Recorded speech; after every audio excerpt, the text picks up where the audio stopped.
First, Steve Ratner has charts on the impact of the health care issue for millions of Americans. And Steve, your first chart takes a look at which U.S. states use Obamacare the most. Yeah, Mika, let me just level set for people. I think everybody may know what I'm going to say, but let me just be diligent and say it. Americans get their health care in a number of ways. About half of them, a little over half of them, get it through their employer. The rest who have health care get it through the government, some through Medicaid and others through these marketplaces. The marketplaces were created under Obamacare to allow people who don't get their health care in other ways to buy it with some help from the government. And it's been enormous take-up of it, particularly because in 2021, in the Biden administration, these subsidies were substantially expanded to cover more people at incomes. They're still very modest, but up from the bottom.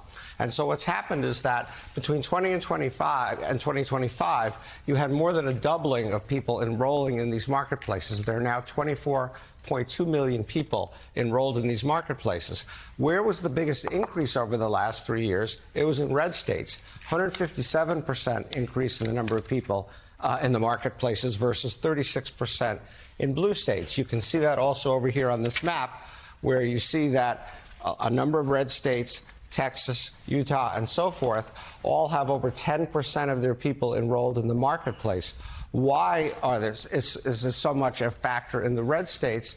Because Medicaid was not expanded in many of these states. States had an option back after Obamacare was passed, whether to expand Medicaid or not. The red states often didn't, so their people had less insurance, and so when this happened, they took advantage of it.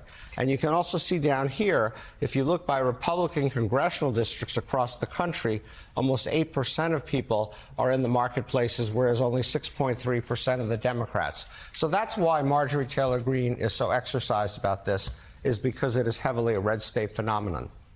Let's talk about fact-checking some of the claims that we have heard from the White House. What can you tell us? Well, so the health care cuts. Let me just finish on the impact on red states versus blue states. The red states use these premium tax credits almost twice as frequently as the blue states. And you can see that here.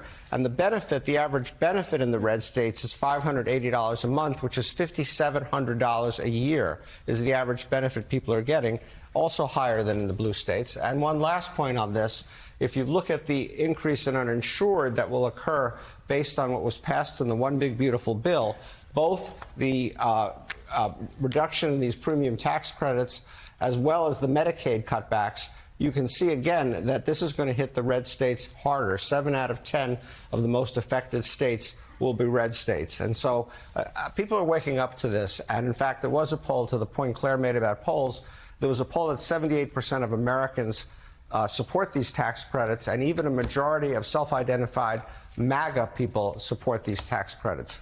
Now, to your point, Joe, on fact-checking, one of the things the Republicans have been saying is that a lot of undocumented or illegal immigrants are getting health care through our federal system. That is simply not true. They cannot get health care through Medicaid. They can't take advantage of these tax credits. None of that is true. All they can do is go to an emergency room, and under federal law, anyone who goes to an emergency room must be treated. The government reimburses the hospitals for that.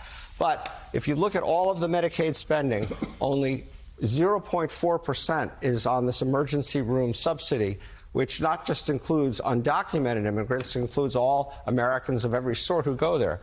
So you're talking about a trivial amount of money that perhaps an undocumented immigrant is able to take advantage from the healthcare system. Yeah. The other thing that we have to point out is that this is going to have a significant impact on hospitals, and again, something the Trump administration has not acknowledged.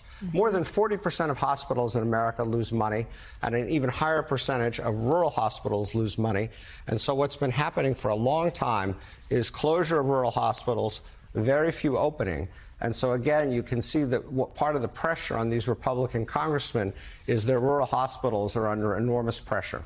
Yeah, they certainly are. And that chart that you showed, again, talking about the percentage of the ER visits for Medicaid, it is such a small percentage. And let me explain. And that's not even, that 0.4% is not for illegal immigrants. That's the total.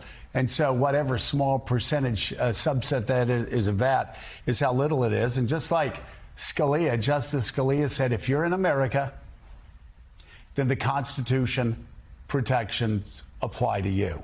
In 1986, Ronald Reagan said, if you're in America, a hospital cannot lock you out of their emergency room and let you die in the bushes. Yes, that was the radical Ronald Reagan who signed that into law in 1986. Morning Joe economic analyst Steve Rattner, thank you so much.